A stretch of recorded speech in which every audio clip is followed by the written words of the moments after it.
Prayer should be always a horizontal and vertical experience.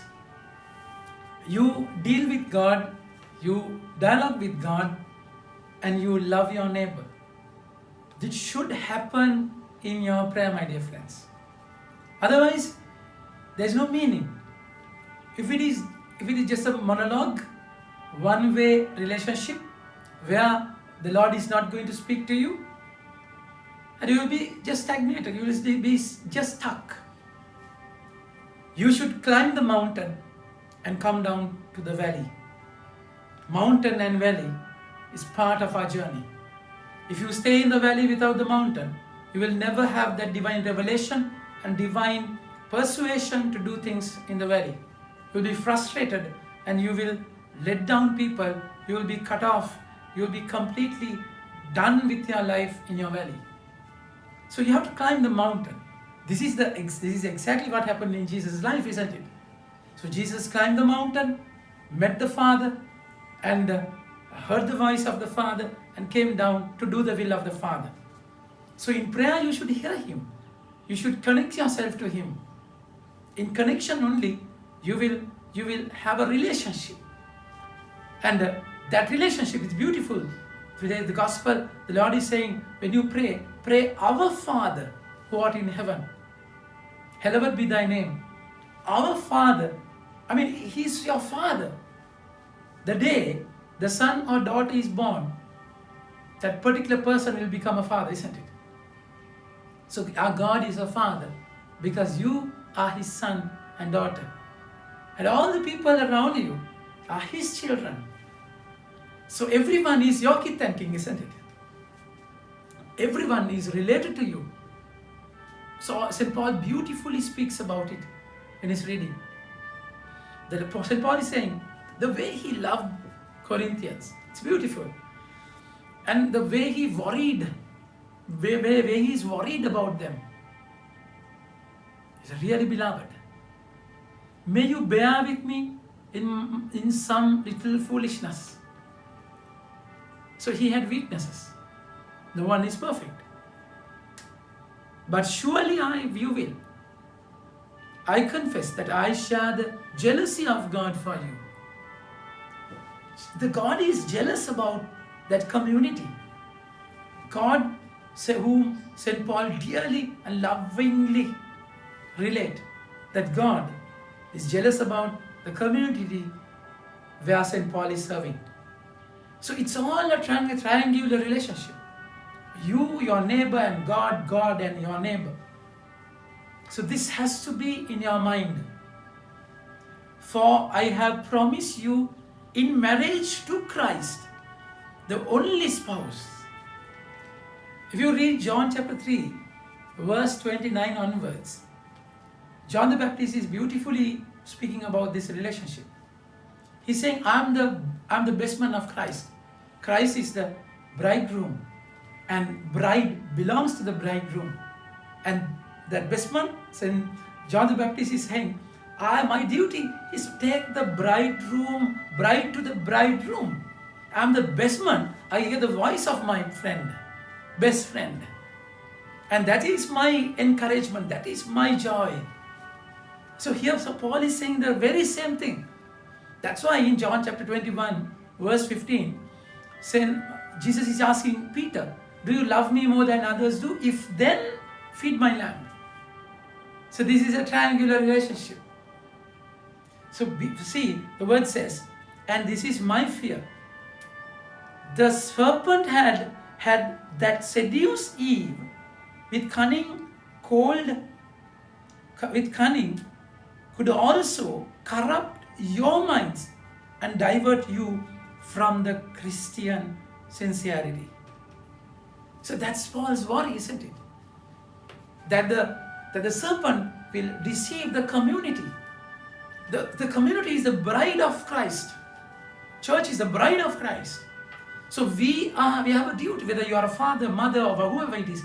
Your children are the brides of Christ. Your wife is the bride of Christ. Your husband is the bride of Christ. You should be the best friend of Jesus.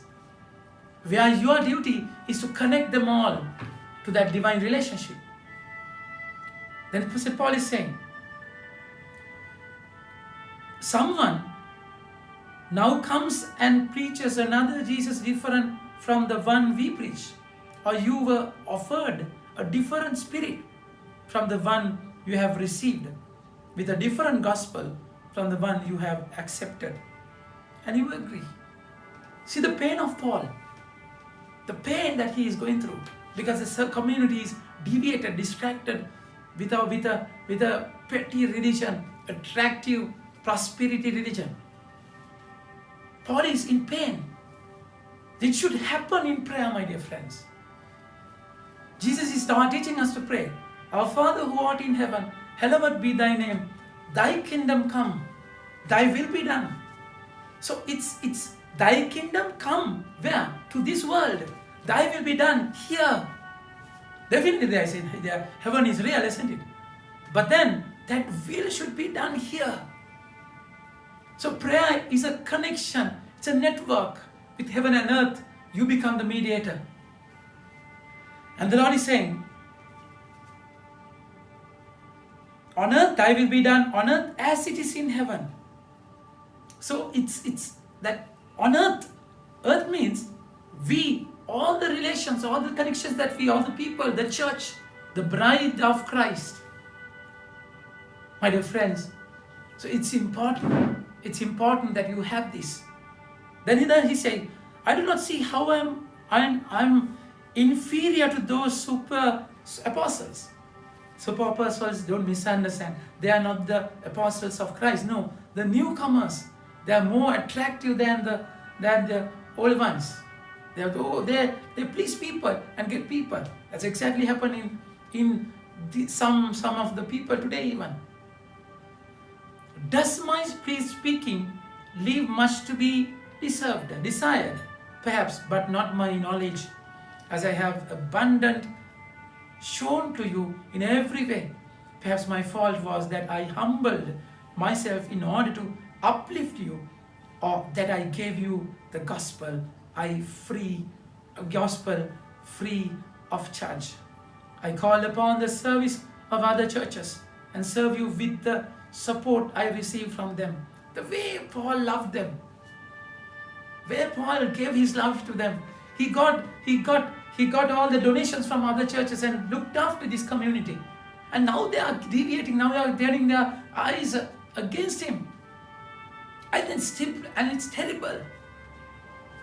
It's all happening. Although I was in need, I do not become a burden to anyone. The friends from Macedonia gave me what I needed. I have taken care of not to be burden to you in any, and I will continue to do so. But by the truth of Christ within me, I will let no one in the land of Achaia stop this boasting of mine. Why? Because I do not love you. God knows that I do. The love, the passion Paul had for the community. Because Christ is in Paul. The will of Christ should be done in Paul's life. So his passion is to take the bride to the bridegroom. That's Paul's passion. And it's beautifully done in pain, my dear friends. That's why we need strength. On earth, give us today our daily bread. Forgive us our trespasses as we forgive those who trespass against us. We need that daily bread to love. We need that strength to give ourselves, my dear friends. And forgiveness. When you love people, there's always pain, broken hearts. But then without harboring grudge. If you want to have the relationship with God, you have to be related to each other, my dear friends. So prayer in that dialogue. You relate to God and love your people as the bride and bridegroom. Amen. May God bless you.